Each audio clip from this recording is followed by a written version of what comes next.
भाजपचं उद्या घर घर राम अभियान. मुंबई आणि महाराष्ट्रामध्ये प्रत्येक घरावर केशरी धर्मध्वज फडकवण्याचं भाजपकडून आवाहन.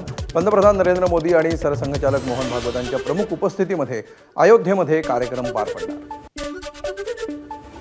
अहिल्यानगरमध्ये मुख्यमंत्र्यांच्या दौऱ्याच्या पार्श्वभूमीवर यंत्रणा अलर्ट. अनेक वर्षांपासून मागणी असलेला नगर मनमाड महामार्गावरील खड्ड्यांची डागडुजी. शिर्डी ते कोपरगाव मुख्यमंत्री करणार वाहनानं प्रवास. सिडकोच्या घरांच्या किमती कमी करण्यासाठी उद्या उपमुख्यमंत्री एकनाथ शिंदे बैठक घेणार. सिडको अधिकाऱ्यांच्या उपस्थितीमध्ये बैठक पार पडणार.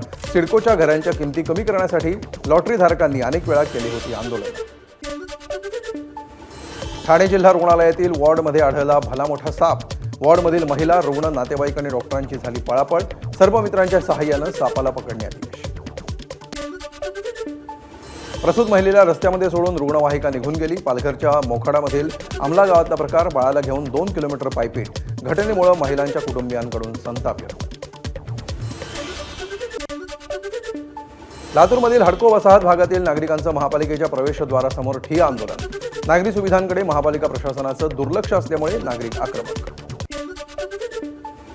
रायगडमध्ये मुंबई गोवा महामार्गावरील पोलादपूर तालुक्यातील भोगाव गावाजवळ अपघात. बस 45 ते 50 फूट दरीमध्ये कोसळली. अपघातामध्ये 22 प्रवासी जखमी. वाहतुकीचं नियमन करत असलेल्या वाहतूक पोलिसाला रिक्षा चालकानं 20 फुटांपर्यंत फरफडत नेलं. छत्रपती संभाजीनगर शहरातील महावीर चौकातली घटना.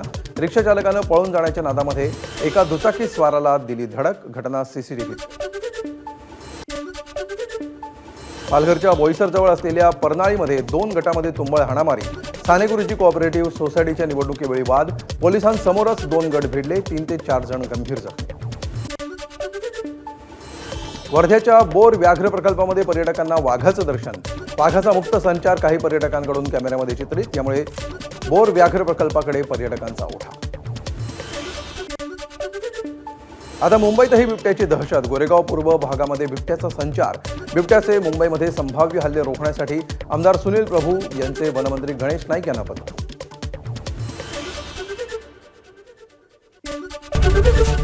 एबीपी माझा, उघडा डोळे बघा नीट.